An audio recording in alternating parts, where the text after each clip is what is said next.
Greeting everyone. Welcome back with the next part of lesson 2 for class 8th, second chapter named The Tsunami. Here we will discuss about the third part story. Before you read, here something has been given for you. Look carefully at the picture. This is the picture to whom the writer want to see. And his dog. The picture of the boy and his dog. And try to describe the things that you see. क्या कहा गया बेटा कि ये जो picture है, एक picture को देखिए, इसमें ये जो लड़का है इसके साथ एक जो डॉग है वो बैठा हुआ है। अब यहाँ पर जो डिजास्टर दिख रहा है इस पिक्चर में, इसको देखने के बाद आपको क्या करना है, using just words and phrases. यहाँ पर जो दिख रहा है समुंदर है, समुंदर के सामने यहाँ पर सिर्फ लकड़ियाँ या बांस खड़े हुए दिखाई दे रहे हैं, जो कि इस चीज़ का इंडिकेशन है that it has been distracted. Either the teacher और one of the students can write down the words and phrase on the blackboard. कोई भी जो वर्ड है यानी कि डिस्ट्रक्शन, रूइंड या फिर क्या लिख सकते हैं, destruction caused by tsunami and all that can be right on the black board. Now next, for developing the story, some words has been given to you. This is how you can start. आप कैसे अपनी कहानी को शुरू कर सकते हैं, इन words को यूज कर सकते हैं। काम, काम का मतलब होता है बेटा शांत। ब्लू सीज, जो नीला समुंदर है वो दिख रहे हैं। रुइंड का मतलब होता है बर्बाद हो चुकी, हर्ट्स यानी कि झोपड़ियाँ दिख रही है। इस तरीके से आप अपनी कहानी को डेवलप कर सकते हैं। But now listen here, the story was not that one. The story was about the sensing power of animals. Before the giant wave slammed into the coast in the India and Sri Lanka, wild and domestic animals seems to know what was about to happen. क्या बताया कि जब giant यानी कि बहुत बड़ी दैत्य, जिसको बोला जाता है दैत्य वेव यानी कि लहरें, बड़ी बड़ी लहरें आई थी। किससे पहले, उन लहरों से पहले slammed into the coast, coast होता है जो तटीय इलाका है, स्लैम्ड का मतलब टकराना। उनके साथ जब वो बड़ी लहरें टकराई कोस्टल एरिया के साथ, कहाँ पर, भारत में और श्रीलंका में, उससे पहले ही वाइल्ड एंड डोमेस्टिक एनिमल, जो जंगली और पालतू एनिमल्स हैं, सीम्स टू नो, ऐसा प्रतीत हुआ कि उन्हें पता चल चुका है what was about to happen. About to happen का मतलब क्या होता है, जो आगे घटित होने वाला है, कि क्या होने वाला है, ऐसा लगा उन्हें पहले ही पता चल गया। किनको पता चल गया? वाइल्ड एंड डोमेस्टिक एनिमल्स को। अब they fled to safety, safety यानी कि अपनी सुरक्षा के लिए वो वहाँ से भाग गए जहाँ पर थे। According to the eyewitness account, eyewitness यानी कि जो गवाह हैं जिन्होंने इस सीन को देखा, उनके अकाउंट के हिसाब से, उनके वर्णन के हिसाब से, एलिफेंट क्या कर रहे थे, एलिफेंट स्क्रीम्ड, चिंघाड़ रहे थे। Ran for the higher ground, जो तटीय इलाका है समुंदर का, उस तटीय इलाके को छोड़कर वो हायर प्लेसेज पर भाग गए। जो डॉग हैं रिफ्यूज कर देते हैं टू गो टू आउटडोर्स, जो पेट डॉग्स थे उन्होंने बाहर घूमने जाने के लिए उस दिन मना कर दिया।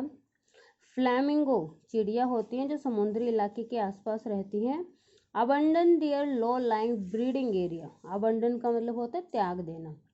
लो लाइंग ब्रीडिंग एरियाज यानी कि जहाँ पर समुद्र के निचले वाले इलाकों में जहाँ पर वो रहती थी, वो जगह छोड़कर वो भी वहाँ से उड़ गई, चिड़िया भी। जू animal rushed into their shelter, जो जू के एनिमल हैं वो कहाँ पर, अपने शेल्टर में।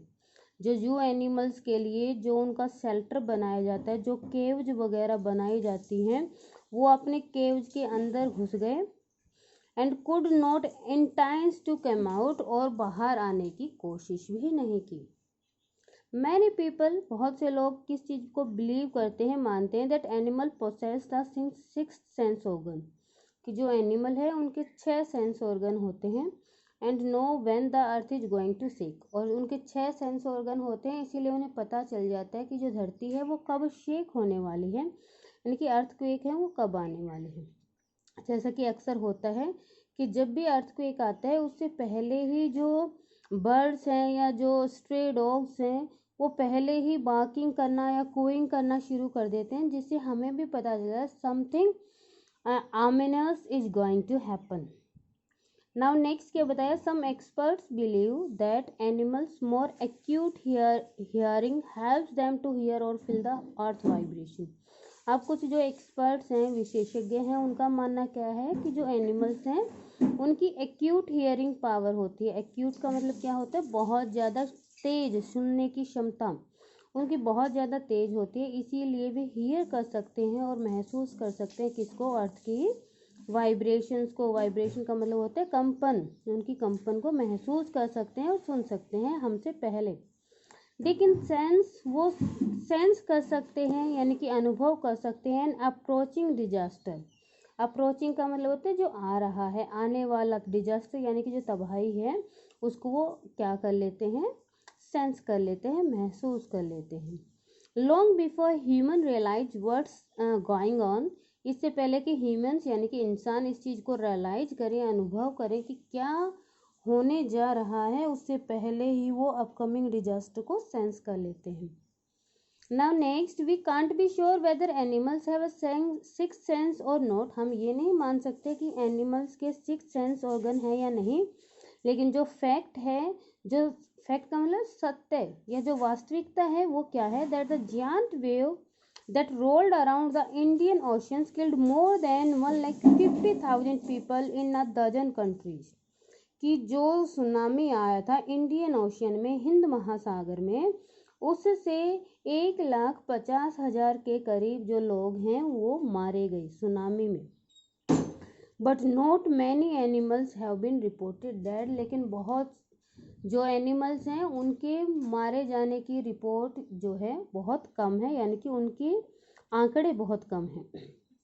Along Indian coral coast where thousands of the people prized का मतलब होता है मर जाना, कि इंडिया की जो कोरल कोस्ट है वहाँ पर थाउजेंड्स ऑफ पीपल प्राइज्ड यानी कि हजारों लोग मरे।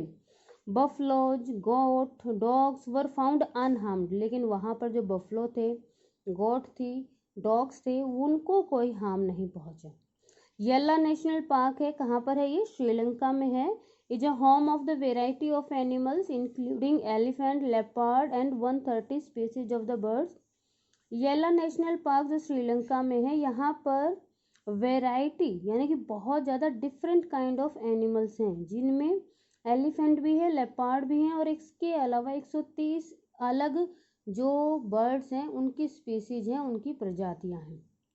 60 visitors were washed away from the Patanangala beach inside the park. Park के अंदर ही जो पतंगला बीच है वहाँ से 60 जो विजिटर्स हैं were washed away with tsunami waves. जो जायंट वेव थी उनके साथ 60 जो विजिटर हैं वो बह गए।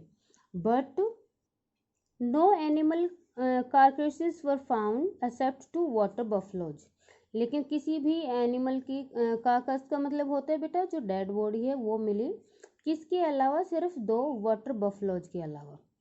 About an hour before the tsunami hit, लगभग 1 घंटा पहले कि सुनामी आया था उससे 1 घंटा पहले, people at Yala National Park has observe 3 elephants running away from the Patanangala beach.